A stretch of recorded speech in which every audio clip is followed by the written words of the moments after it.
Hello and welcome to this video on ME, CFS and the latest research around this condition. Now, the reason I wanted to do this video is because this condition is something which I think is probably one of the most underrated chronic illnesses out there in terms of the effect that it has on someone's body. I've not been diagnosed with this condition, but from what I've seen and the information that I have gathered about it, it is a lot more serious than generally medical professionals are maybe aware of, or just the society in general. So I think it's really important to try and understand more about what are the pathological mechanisms which underlie this condition, because it's not something that as a patient you would be told about, and a lot of people wanted a video on this condition. I just thought it would be really cool to just do a bit of a spin on it, to talk about the latest research into it, what's potentially causing it, and what they're looking into in terms of treatment, just because I think, as it stands, this condition is not treated or managed as well as it should be. So before we do go into that, though, we are going to talk about what it is, its symptoms and treatment options, diagnosis, because obviously that's important background before we get to the research, which will make up the main bulk of this video. So ME/CFS is an energy-limiting chronic illness and disability. So really what it's characterized by is profound and extreme fatigue, to the point where you're finding it extremely difficult to carry out certain tasks and activities. Now, of course, chronic fatigue is a symptom which is associated with a wide variety of different chronic illnesses conditions. So it'll be important, of course, like if you potentially think that you have ME/CFS, to get, things evaluated appropriately, examine all the possibilities, have certain things ruled out. But of course, the difficulty is that a lot of the time, ME/CFS is comorbid with a lot of different conditions. It's often associated, though, with the Epstein-Barr virus or mononucleosis, glandular fever. So they have the same. I also believe it's called something like kissing disease.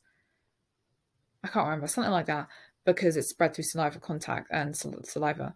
So a lot of people who have ME/CFS have become sick with it after having had Epstein-Barr virus. And we're going to talk a bit more later about that and about the kind of connections to catching a viral infection and developing ME. But there's also other potential causes of it as well. And it really is a condition which affects a wide variety of organal systems in your body. So feeling far more exhausted than usual is one of the most predominant symptoms, especially after doing tiny, small daily tasks and needing to rest for long periods of time after doing them, after going out, and not really being that fresh from your rest or your sleep afterwards. Having problems sleeping too, and difficulty in concentrating and brain fog. Now, one of the most common key characteristics of this condition is post-exertional malaise.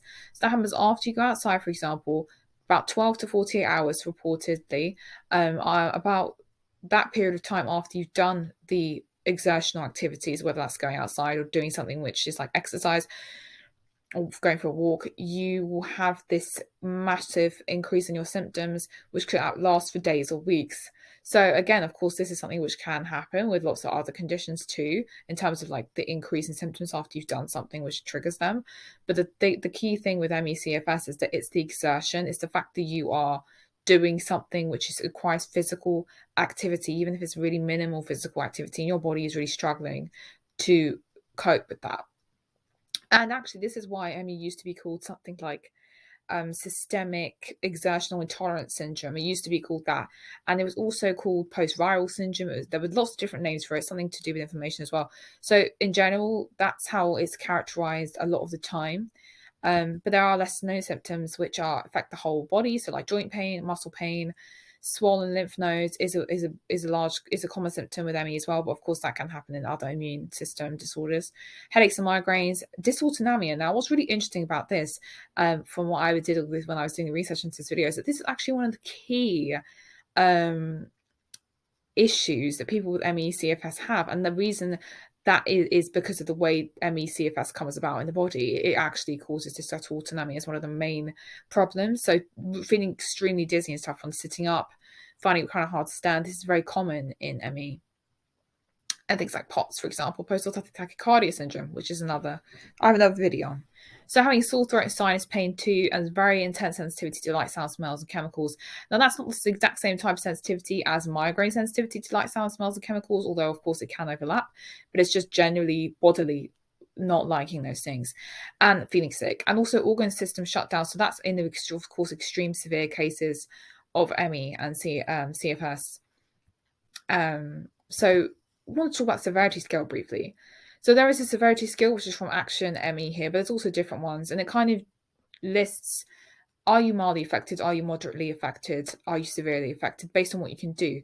So if you were mildly affected and you had ME, you might have some mild symptoms after. You might be still able to work full time, have a social life, or maybe have a sort of social life where you have some breaks in between. Maybe you can part-time work in person. If you're moderately affected, so you might be able to do part-time work, but find it extremely tiring. You need to pace yourself. You find things like studying quite difficult. You might be able to do those things, but you might need additional support, such as using a wheelchair or a quiet room. You can do this like at home study for short periods on good days, and you have a sort of quiet or non-active social life. So that means kind of like going out to the park to sit down kind of thing. So those are the kind of moderately affected. Now, when you start moving into moderate to severe, you'll have moderate symptoms at rest. So even when you're resting, you'll feel like moderately bad, and you'll have a big increase in symptoms after you've done something. You can potentially as well still study at home, like if in moderate too, but it's quite difficult to do that, or you may have to sacrifice having a social life altogether. You might be able to walk, but not for very far. You are usually, and I like this sentence here in the 40% only one large activity possible per day. Something a lot of people with different chronic illnesses find, but it's interesting kind of parameter of activity level there. So you can do one thing, but you need complete rest afterwards. Now, when it goes into severely affected, this is when you are basically confined to the house.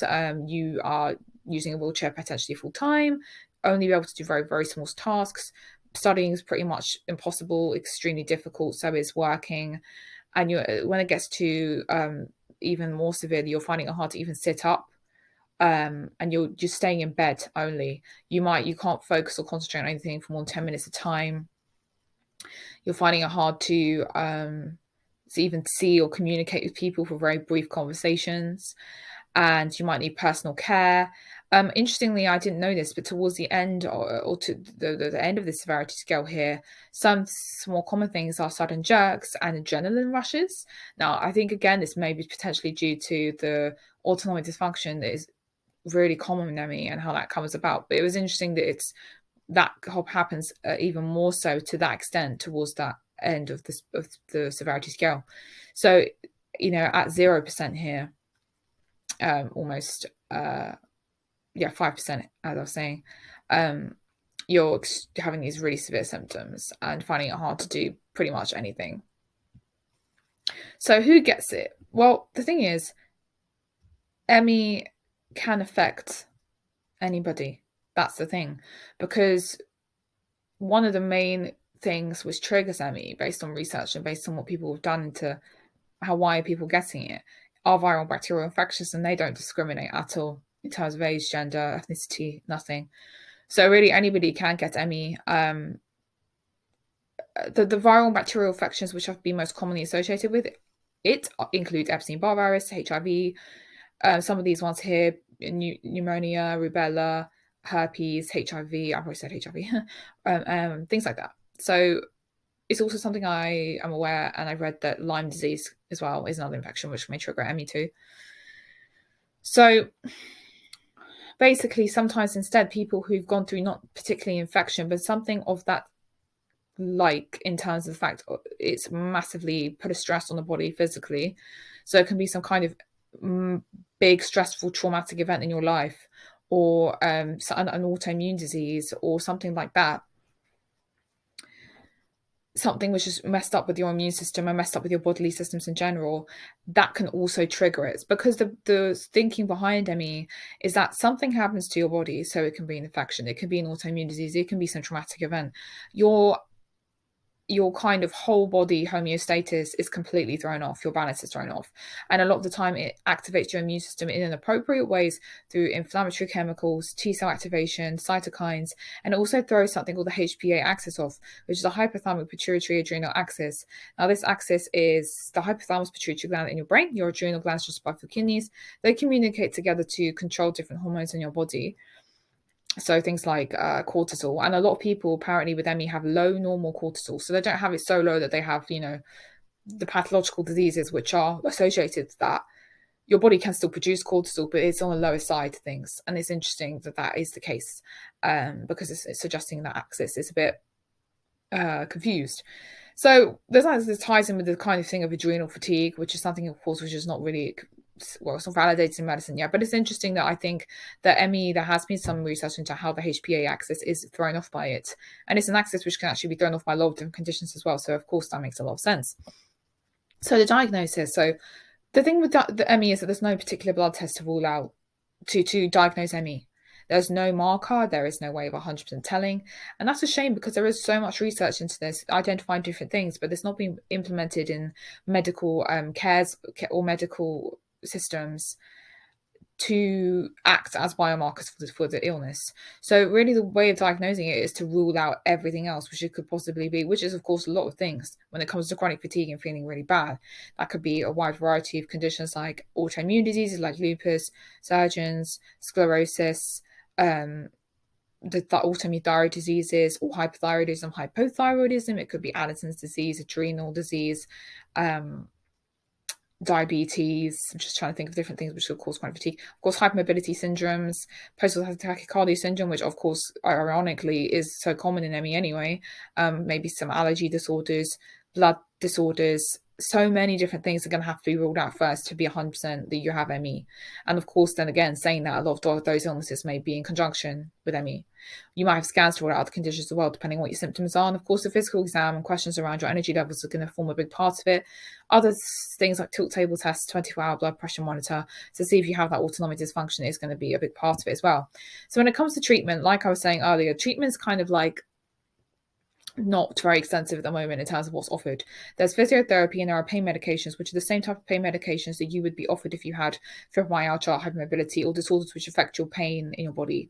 So they offer those things to people with ME, but of course it depends on what you are able to take. There's also cognitive behavioral therapy, or CBT, which is advised for people with ME and CFS. Some people, I suppose, benefit from it. I don't know how much really the research there is into how much that can improve the condition.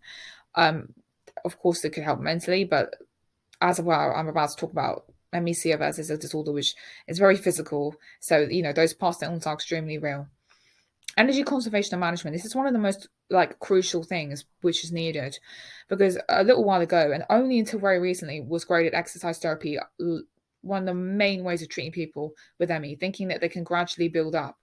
But that was of course, that's this thing is based off this idea of ME, which isn't even real, which is very disappointing because there is research out there that dates back 2000 and early 2000s, which is talking about how much ME affects the whole body. But that was being kind of ignored, which is really, really frustrating and upsetting. Because the theory was that if you do graded exercise therapy, it's like building up your tolerance to exercise again. Now, that's not to say that some people with ME cannot use that or a similar kind of therapy to actually improve their activity levels and recover, so to speak, over time. There have been people talking about their experiences with ME CFS saying they've recovered, or they're in a lot better place than they were a few years ago. That doesn't happen for everybody, though, and it's important just to acknowledge that. And of course, there'll be the dysautonomia treatment side of things as well, because it's massively affects your autonomic nervous system. So medications or treatments for that would potentially help someone. So the comorbidities, now these are illnesses which either are more common with ME, or you might have ME because you have this illness. So it's quite confusing. But in general, for example, like with autoimmune diseases at the bottom, those three autoimmune diseases, Hashimoto's, Sjögren's, and lupus, are the three autoimmune diseases which are highly associated with ME. As in, if you have one of those three autoimmune diseases, you're more likely to have ME, as you are if you have hypermobility and Ehlers-Danlos syndromes. Master activation syndrome, post-hospital tachycardia syndrome, and IBS are things which people with ME often have. So, as well as migraines and things like that. Cystitis, and when I say cystitis, I mean interstitial cystitis, so not the infectious type of cystitis, although that potentially, of course, you can have as well. So let's talk about the complications of ME. Well, the main complications kind of are around organal damage and body system shutdown, which can happen to people who have really severe ME. Of course, this is more likely to happen, I suppose, if the treatment is not appropriate, if you're doing things like greater exercise therapy, which are detrimental. So for some people, that has been detrimental. In general, it's a condition which is difficult to live with.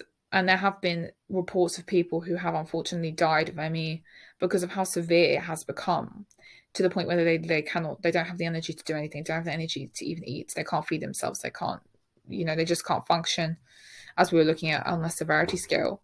So why that happens and why some people have so much more of a severe ME or why some people have it mildly, the truth is research and science just does not know the answer to that yet. It's a bit like saying, why does someone get an autoimmune disease but another person doesn't? It's really, nobody knows at this stage, which is, a shame, but hopefully in time we'll find out those things. But this is why looking into the research, yes, now if I started the research 16 minutes in, is important, because there are so many kind of papers on what people think ME actually is and how it comes about.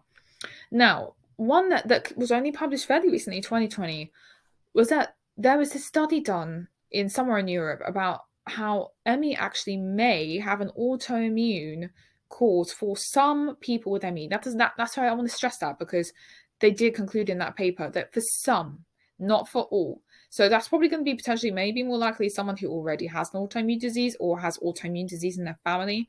But they found several studies that have found biomarkers in people with ME, including antibodies, autoantibodies to neurotransmitters, beta-2 adrenergic receptors, I don't have to pronounce this, wait, muscarinic acetylcholine receptors. So acetylcholine receptors are actually also seen antibodies like acetylcholine antibodies in different autoimmunities as well. And actually, I did come across a paper like in a conference a while ago about how people with POTS have some acetylcholine receptors. So they're basically saying that there's potentially this autoimmune mechanism to some people's ME, which is interesting. But what was also unfortunate about is that they started trying people on an immunosuppressant during the study, and some people benefiting from it. But when they got to phase 3 of the trial, they had to stop because the trial wasn't blind or double blind, as in some of the patients knew that they were having this drug. So of course that does not help in terms of does it actually work, or do you just know you're having this drug so you think it works, kind of thing. So they had to stop, which is unfortunate. So but it was interesting that some people before that phase really responded to it. So it's something that's very interesting.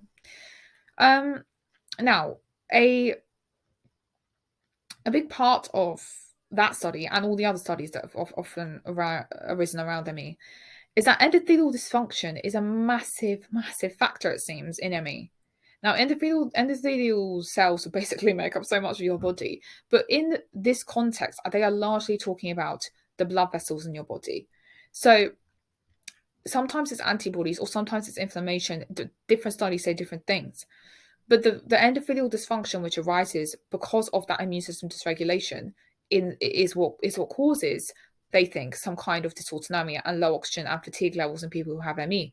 So they're saying that this often means that people will have release of vasoconstrictor chemicals and vasoactive mediators like histamine, which is super interesting because histamine, of course, is something which is activated in muscle activation syndrome. So potentially that is why people with ME have more potentially got these histamine reactions and allergies. I recently saw a tweet the other day, actually, somebody with ME. It's like pressure urticaria they were having. So like when they put their legs together or something, they have like massive red mark when they pull them apart and it doesn't really go away for a while. And then everyone was commenting on it saying, yeah, I get this as well. So potentially there's something to this, right? There's something to the fact that some of these mediators are being released, and there's definitely some endothelial dysfunction. So that was kind of what prompted the study into why is there this endothelial dysfunction? Is it autoimmune or whatever? What is it? But in general, people have broadly understood that they think it's inflammatory. Now, whether that's autoimmune or because of the immune system dysregulation in general as a reaction to the virus that this person potentially may not have recovered from, that's what's going on apparently according to this research. So basically, that's what's driving a lot of those symptoms and a lot of the dysautonomia as well. Now, if anyone's interested, I've left a list here of the studies which have looked into the different immune or potentially autoimmune mechanisms behind ME. Just because I think it's really interesting. They date back to 2004 there, with the first one there being is chronic fatigue syndrome an autoimmune disorder? And the genus neuropeptides, exogenous infection, and molecular mimicry by Donald Staines. So you can see there's different things being investigated in each of those. So some are looking into leukocytes activation. Some are looking at elements of inflammatory pathways. And some are looking at the severity and staging of the ME based on the inflammation activation of cell-mediated immunity. So yeah, it's really interesting. And actually the top one there's the one I was referring to about the immunosuppressant drug, which then they had to stop the trial, around a validation study in plasma cerebrospinal fluid of these antibodies that they found in people's cerebrospinal fluid, I suppose. So as I was saying, inflammation being a large part of the disease is basically the common theme of some older and more newer research around ME. So inflammation being a large part of the disease due to chemicals like pro-inflammatory cytokines, T cell dysregulation. These are also, interestingly,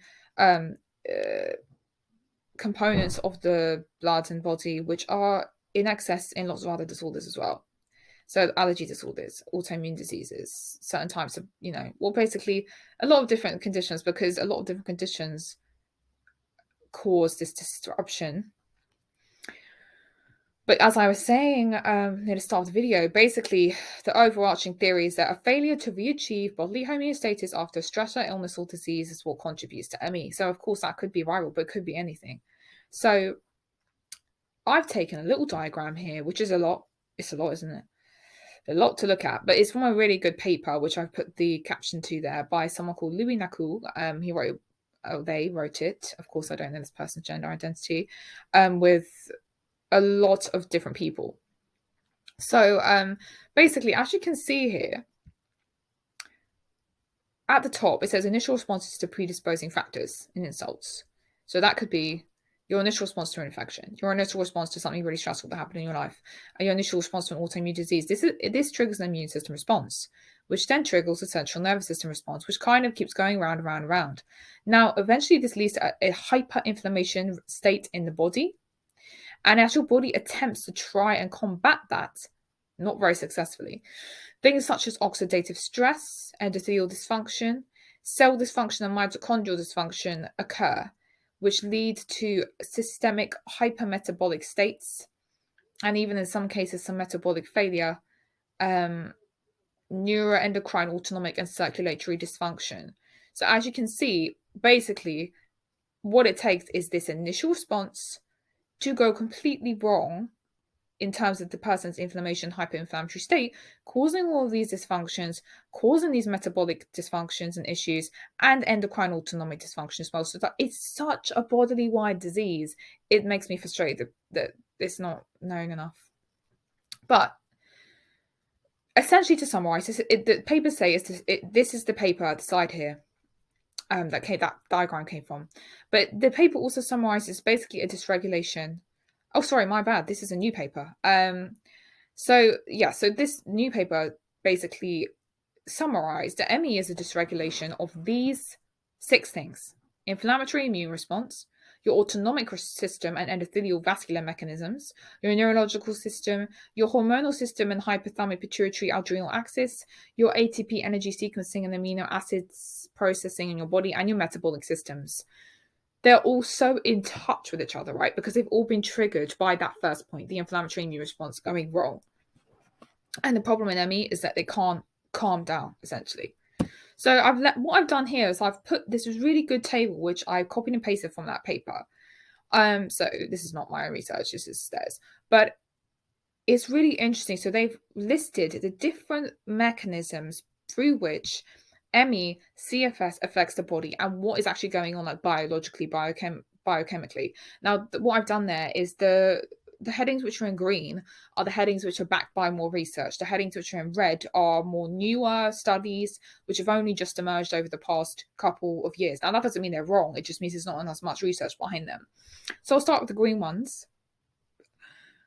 Metabolic disturbances in terms of amino acid metabolism, dysregulated lipid metabolism, and glycolysis impairment. So basically, how your body is using sugar, fats, and energy is all messed up. It's gone wrong. So overall, the TCA cycle, substrate provision deficiency, and the reliance on alternative fuel sources. So to put that in like less sciencey language, there is a cycle called the Krebs cycle in your body, which is what's used to derive energy and to get ATP and to get energy into your cells and use glucose effectively, like when you eat. Because in ME your body's not doing this correctly, it's like this method's not working, let's try and get energy from different things, alternative fuel sources in your body, which is placing quite a great strain on your body because this cycle's not working properly. So mitochondrial function, by association, if you are not metabolizing energy properly, your mitochondrial function, which is obviously mitochondria is sort of very basis of a lot of your cells, is going to be reduced. So there's elevated steady state ATP levels, but resting ATP synthesis rates are normal. So what they're kind of trying to say there is that there are these times in people with ME where the ATP synthesis is not always good. It's not always correct. Muscle activity, unresponsive AMPK, and reduced glucose and oxygen uptake. Again, this is all kind of coming under the same umbrella. You're not metabolizing energy properly. Your body is not using glucose and oxygen effectively. Again, this is why it's connected to endothelial dysfunction. So calcium signaling as well is impaired. That's probably very important for muscles. B cells linked to mitochondrial disturbances. Gut microbiome, really interesting. So many papers were about the gut microbiome and ME. Apparently loads of people with ME also have IBS. So there's disturbances to the gut microbiome and gut hyperpermeability. So that's basically the barrier between the gut and the blood being way too free to pass around, just flowing in and out. I mean, it's obviously not exactly like that, but that's what the term means. So, and then there's all this research into how even that hyperpermeability of the gut is also influencing a lot of those metabolic dysfunctions as well. And autonomic and hormonal dysregulation, so vasomotor abnormalities, lower cortisol levels, and broad hypothalamic pituitary axis disturbance. So just in the red there, inflammation cytokines, basically, they're saying there is not enough evidence at the moment, but it's likely to play a role. So they're actually saying in this paper, we don't have that much evidence, but we actually think that the evidence that is there, it's got something going to it. There's something to that. And the autoimmunity not being researched enough, but this is proposed to form a subtype. So like I was saying in the earlier papers, they think some people have an autoimmune type. So maybe if you never had a virus or bacterial infection, you think is one of those triggers for ME. You don't remember around it. Maybe you have an autoimmune type. You never know. So that's really interesting. So that's really interesting to kind of look into the different parts of the body, what's actually going on inside someone's body is ME. So this is why supplements such as coenzyme Q10, N.I.H, and carotene, all these things have been researched into and proposed as potentially beneficial for ME, because these are some supplements which actually are chemicals. Chemicals won't be the right word. Compounds, I suppose, which play a part in the metabolic mitochondrial processes of giving your body energy. So it's like trying to supplement them and help your body along do that process when it's struggling with it. So that's why there's been a lot of research into it. So if you have ME or you think you have, you could always try and look these things up. They have been helpful for some people from what I've read, but obviously there's a lot of people who've not benefited from them. So yeah, it's interesting. That's the kind of thinking behind those supplements. So it obviously is quite sad that despite all this research, there's still not really a known cure. I think the supplements are a sort of attempt at seeing, based on the research, this should help, but it's not helping enough. So yeah, with all the information we have, there is actually a lot of information out there on ME. I just don't think it's widely spread enough. And if it would help. So last but not least, the connection and similarities between long COVID. Now, there's been a lot of more interest in ME. Well, not enough, but there's been a bit more interest. I got this information from Patient Info, which is written it down the side there, which is a website. So basically, some studies have found that there's similarities between long COVID and ME. So both are due to the dysregulated immune response to a virus. Although, if, like I said, in ME that might not always be the case, but still, that is causing that cascade of reactions, the damage to vascular endothelial cells, the damage to the neurological system, and even both people with ME and CFS have breathing difficulties as well. So basically, it's that same pathway of damage to the body, they think, is kind of very, very similar in ME and long COVID. So hopefully, research into long COVID is going to help us find out a lot more information about ME in the future. Here are places to check out some really great charities and some websites, which are actually my references too. So ME Action, Action ME, Solve ME, ME Research, ME Support, NHS, the CDC, Very Well, Better Health, Patient Info, NCBI, and MEpedia. So here are some advocates to check out on Instagram. They are really great. Tea Party for me, Ileology, Mindfully Evie, Chronic Fatigue, me Kate, CFS and Shannon, who also has a great YouTube channel, and Ria Strawhill, who has a great Twitter page too. And these are some advocates on Twitter. So yeah, you can just look through all of those. Not the whiskey, be underscore kinder, not underscore just underscore tired, undercover auntie. So it's great to just read what their experience is like. It's always great because those people often retweet and tweet about their latest research too and what's they found out too about these things. So famous faces. You know what? I was really, really surprised at the number of people who are in the public eye who have ME or have been diagnosed with it in the past. I didn't expect there to be so many because when I've done this research into different conditions and different videos, tried to do different videos, I found it very hard to find people who talked about it. But so yeah, Stevie Nicks, of course, famously part of Fleetwood Mac, came out and Stevie was talking about the experience that Stevie had with ME, and you know how she's found it hard and to do and aspects of her career, and Cher did the same thing. So she spoke a lot about how long she had to not work for. She caught a virus. I believe it was actually Epstein-Barr virus. Actually, it might have been glandular fever. She definitely caught a virus that triggered her ME, and she took out loads of time. Martine McCutcheon, if you, in case you don't know who she is, if you've ever seen Love Actually, she's in Love Actually. But she's a British actress, and she also has ME, and she's diagnosed with Lyme disease too. So that's potentially what triggered her ME, and she's had that for a while. She actually recently spoke about it, talking about how she felt quite vulnerable and stuff and stressed during the pandemic because of the whole thing. And Flea, who is the bass guitarist in the Red Hot Chili Peppers. So I want to also just say, like, I genuinely apologize. I was not able to find someone of an ethnic minority or person of color who is a public figure speaking about their experience with ME/CFS. There are a lot of wonderful people out there talking about their experiences with different chronic illnesses, but it was quite a shame to me. But I'm going to try and look a bit more into it, and if I do find anyone, definitely bring it up into the next videos too, because that I think would be good. So anyway, I hope this video has been interesting. Unfortunately, of course, a lot of the research that's going on at the moment is more into the causes and mechanisms behind ME. I do find them very interesting. Hopefully in future we'll have more into how we can help treat it. Really understanding how to treat something, you have to find out what's causing it first. But that's why I think it's really sad that considering all the information we have, we don't have enough information when it comes to treatment. But I hope this information has been interesting and maybe empowered you to find out more about ME if you don't already know about it. If you have any questions, please do add them in the comments. Don't forget to subscribe, and you can follow on my channels on Instagram and Twitter too. Thanks.